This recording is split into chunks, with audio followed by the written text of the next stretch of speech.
I would say, like, I can't always look and reflect on my situation because I know my man put boundaries straight up. Like, but we were friends. Like, and I think that is so important. Like, it was never, I'm gonna fuck you over. You're my best friend. So first of all, like, are we even gonna be able to make this work? Because really, what do we want at the end of the day? And we discussed that, and he said what he do and don't tolerate, and what he does and does not want.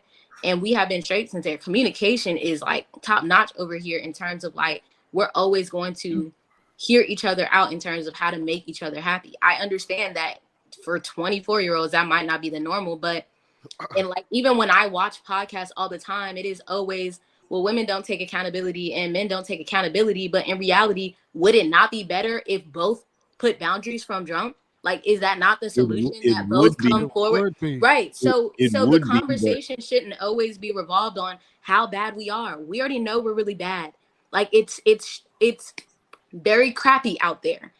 But at the end of the day, it's like, well, but you so just what said should we be doing that gives Bruiser is married, really have children. How was but your you marriage just successful based off of how you communicate with your but wife? you just How do said y'all make things in? How do you teach a younger person that, hey, mamas, you're unhappy. You feel like every night you crying in your pillow because you keep ending up with the wrong people and he's just a booty call, or, oh, hey, dude, you feel like you was trying to commit to this girl, but she want to go claim but she's you but independent you just and go but out to the you club with her friends. Well, how do you change that? but you just said a little while ago, and I had the camera off, but I was listening. You said a little while ago, you know, it's not that simple. You could come up with two-parent household or whatever, and you could still be out here doing things wrong it's not that simple. That's why I'm saying, there's how do we nobody get the solution?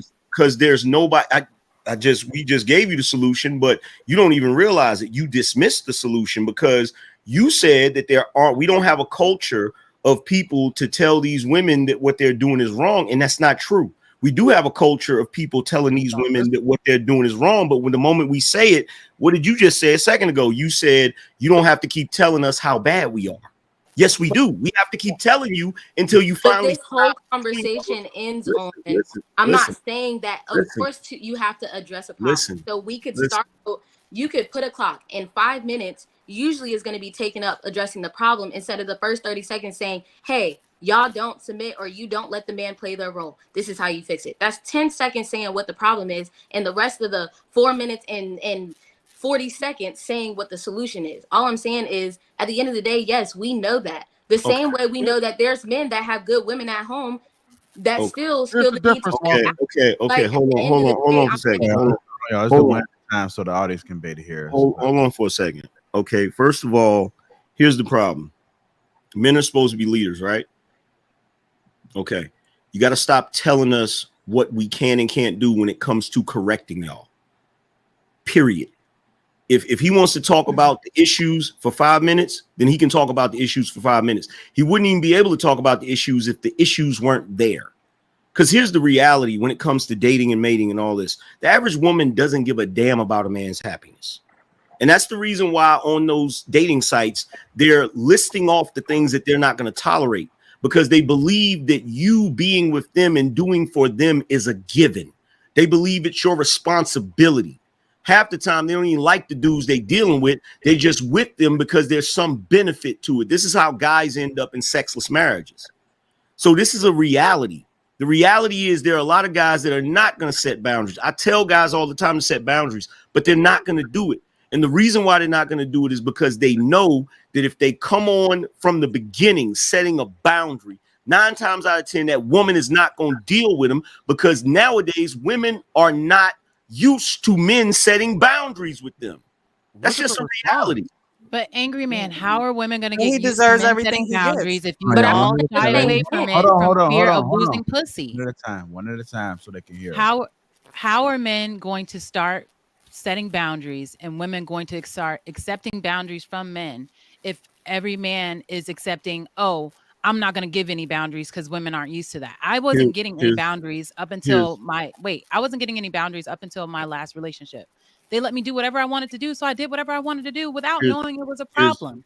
Here's the answer. Him telling me that I had boundaries. Here's the answer. Didn't run me away. Here's the answer.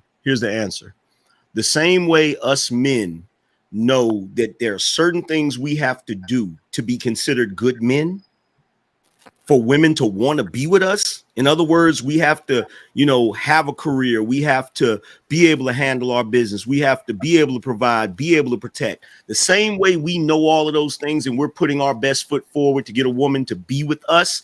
Why can't y'all just do that? Why can't y'all just go back to being ladies? Why can't y'all go back to acting a certain way? Not because you're with a certain guy, but that's just the standard that you operate under as a woman. I was gonna say that, like, why is there even a boundary? You should be acting like a feminine woman, a submissive woman. Why is it that you have to have a boundary, or a man has to tell you what you got to be doing, when you should already be doing it? Why is it that this is even a conversation? Because they wasn't given any boundaries before they met the man. When they came, their upbringing, you know, their mentalities was shaped with endless opportunities and endless reach. That's you know, the woman is conditioned to be able to do whatever she want with her body, how she want to do, and act and behave and challenge a man and battle and compete. Their whole mindset is set without a God. The society is shaping women's mentality to not have a governor screw like you used to have. Not to say, oh look, that's not my place. I'm a woman. I'm gonna stay in my place. Women are out of order now. So why now when they need a man, now a man got it. I'm saying we should. I'm not saying we should have to do it, but I'm saying it's to the point to where man got to let a woman know, like, you ain't supposed to be doing that shit. You need to stop. Shut the hell up. The problem is when we do that, they call us misogynistic, or they call bashers, women bashers. So even why do they expect men to have? Why do they expect men to be providers then? If that's the case, if we're going to use our excuse as, oh, we all didn't have this and that, right? Which is true, right? But why is it that we are expecting men to be this way then, and not giving them grace, and the ones that are quote unquote not, you know, giving them grace and be like, oh, well, I had a fucked up life too. Let's work on this together. Why isn't ladies doing that?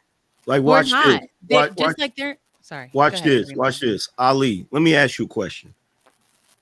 What would you be willing to do for a woman that is loyal, submissive, cooperative, and gives you the utmost respect? What are you willing to do for that type of woman in a marriage? We had that discussion before. Outserve her, do anything for her. This is the reality of what this is. What's so funny. This is what's so funny about this. You have a lot of guys that are still traditional guys, and the reason why is because the world doesn't allow men to be new age. The world still expects us to be the men we were in the 50s or the 20s. They still expect us to provide. They still expect us to protect the woman. They still expect us to have responsibility over the women. It's the women who have decided to operate differently.